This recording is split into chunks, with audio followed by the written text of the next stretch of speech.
అటుకుల్లో రవ్వ, పెరుగు వేసి చేసిన ఈ బ్రేక్‌ఫాస్ట్ చాలా రుచిగా, చాలా టేస్టీగా అయితే ఉంటుందండి. ఈ బ్రేక్‌ఫాస్ట్ వచ్చేసి ఇంటిల్లిపాది అందరికీ నచ్చుతుంది. అంత టేస్టీగా అయితే ఉంటుంది. ఇంకెందుకు ఫ్రెండ్స్ ఆలస్యం, ఎలా చేయాలో ఏంటో అనేది వీడియోలోకైతే వెళ్ళిపోయి చూద్దామా మరి?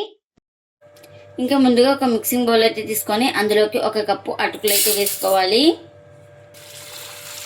వీటిని ఒక 2 సార్లు శుభ్రంగా వాష్ చేసుకోవాలి. ఇప్పుడు వాటర్ అన్ని వంపేసుకున్న తర్వాత ఇందులోకి 1 కప్పు బొంబాయి రవ్వ అయితే వేసుకోవాలి. మనం ఏ కప్పుతో అటుకులు అయితే తీసుకున్నామో అదే కప్పుతో 1 కప్పు బొంబాయి రవ్వ కూడా వేసుకోవాలి. ఇంకా ఇప్పుడు ఇందులోకి 1/2 కప్పు పెరుగును కూడా వేసుకుంటున్నా. ఇప్పుడు ఇందులోకి 1/2 కప్పు వాటర్ కూడా వేసుకుంటున్నా.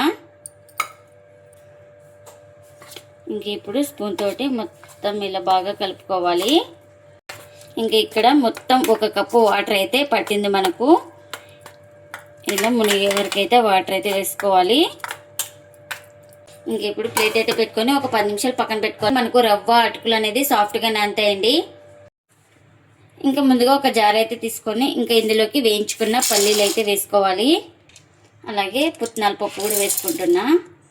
ఇంకా ఇప్పుడు ఇందులోకి కారానికి తగినంత మిర్చి, అలాగే రుచికి సరిపడా సాల్ట్, ఇంకా గ్రైండ్ చేసుకోవడానికి కాస్త వాటర్ కూడా వేసుకోవాలి. ఇప్పుడు మూత పెట్టుకొని గ్రైండ్ చేసుకుందాం. ఇంక ఇప్పుడు గ్రైండ్ చేసుకున్న చట్నీని ఒక బౌల్లోకి అయితే తీసుకుంటున్నా. ఇంకా ఇప్పుడు ఇందులోకి పోపు కూడా రెడీ అయిపోయింది. ఆ పోపును కూడా వేస్తున్నాను. ఇంకా మనకు చట్నీ అయితే రెడీ అయిపోయింది. ఇంక ఇప్పుడు ఒక 10 నిమిషాల తర్వాత అయితే చూపిస్తున్నాను చూడండి. మనకు అటుకులు బాగా రవ్వ కూడా బాగా నానిపోయినాయి చూడండి. ఇప్పుడు మొత్తం చేతితోటి ఒకసారి బాగా కలిపేసుకుందాం. మనం ఇది గ్రైండ్ చేసుకునే ఏం పని లేదు. ఇలా చేతితో బాగా కలుపుకుంటే బాగా స్మాష్ అయిపోతుంది. చూడండి ఇక్కడ చూపిస్తున్నాను కదా, ఈ విధంగా బాగా కలిపేసుకోవాలి.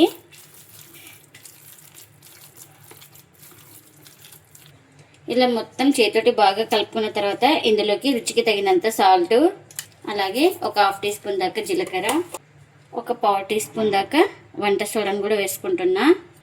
ఇప్పుడు ఇందులోకి చిన్నగా కట్ చేసుకున్న పచ్చిమిర్చి, అలాగే ఆనియన్స్ కూడా వేసుకోవాలి. ఇంకా ఇప్పుడు ఇందులోకి కాస్త వాటర్ కూడా వేసుకుంటున్నా. ఇంకా ఇప్పుడు స్పూన్ తోటి బాగా కలిపేసుకుందాం.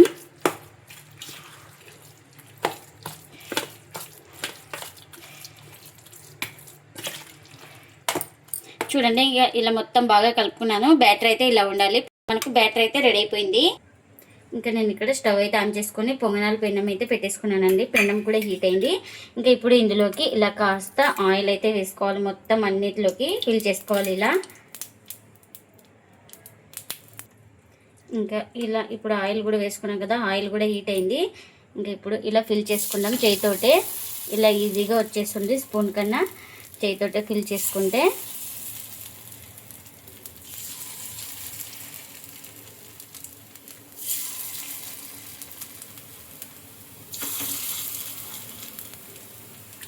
ఇంకా ఇలా అన్నీ ఫిల్ చేసుకున్న తర్వాత ఇంకా ప్లేట్ అయితే కవర్ చేసుకోవాలి.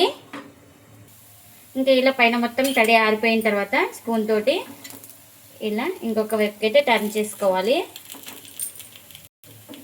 చూడండి ఇలా స్పూన్ పెట్టగానే ఈజీగా మనకు ఇంకొక వైపుకి అయితే టర్న్ చేసుకోవచ్చు. ఇలా ఈజీగా వచ్చేస్తున్నాయి. ఏమంటే పైన మొత్తం తడి ఆరిన తర్వాతే మరోవైపుకి అయితే టర్న్ చేసుకోవాలి. తడి ఉన్నప్పుడు తిప్పుకుంటే రావు. ఇలా మొత్తం తడి మొత్తం మారిపోవాలి. ఇంకా ఈ వైపు కూడా బాగా కాల్చుకోవాలి. ఇంకా వీటిని అటు ఇటు తిప్పుకుంటూ 2 వైపులు అయితే బాగా కాల్చుకున్నానండి. ఇలా ఉండాలి చూడండి. ఇంకా ఇవైతే రెడీ అయిపోయినాయి. ఇంకా ప్లేట్లోకి అయితే తీసుకుంటున్నా.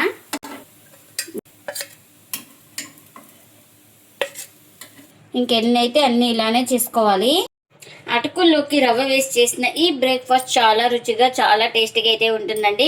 వీటిని మార్నింగ్ బ్రేక్ఫాస్ట్కి గాను, నైట్ డిన్నర్కి గాను ఎలా అయినా చేసుకొని తినచ్చండి. చాలా టేస్టీగా అయితే ఉంటాయి. ప్రతి ఒక్కరికి నచ్చుతుందండి ఈ రెసిపీ అయితే. ఇంకా ఇందులోకి చట్నీ కూడా చేసుకున్నాం కదా, చట్నీని కూడా సర్వ్ చేస్తున్నా. మీరు కూడా తప్పకుండా ఒకసారి అటుకులు రవ్వతో ఇలా బ్రేక్ఫాస్ట్ చేసి మీకు ఎలా వచ్చిందో కామెంట్ అయితే చేయండి ఫ్రెండ్స్. ఇదండి ఇవాల్టి వీడియో. ఈ వీడియో కనుక నచ్చితే ప్లీజ్ లైక్ చేయండి, షేర్ చేయండి, కామెంట్ చేయండి. అలాగే లైక్ చేసి సపోర్ట్ చేయండి friends. Thanks for watching. Bye bye.